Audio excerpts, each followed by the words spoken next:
Welcome to this new video tutorial. In this video I will show you the easiest way how you can download Ubuntu from the official website.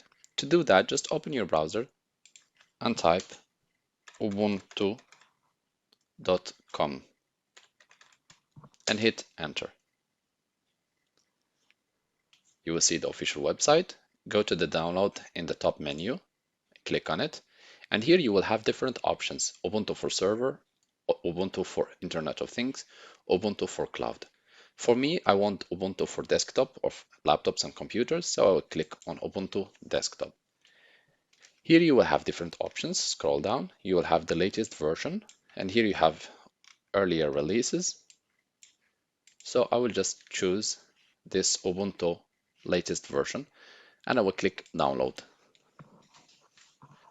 The next step, you will need to wait a few seconds until the download just starts.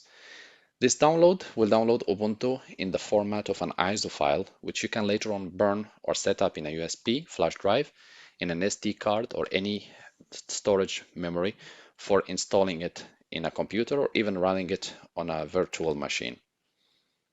Once the download is completed, open your download folder, and there you will find your Ubuntu ready to be used. I'm using by default WinRAR as an ISO file reading software, but you can choose whatever file or whatever software you want to use for opening ISO. Thank you guys for watching, and talk to you soon in a new video tutorial.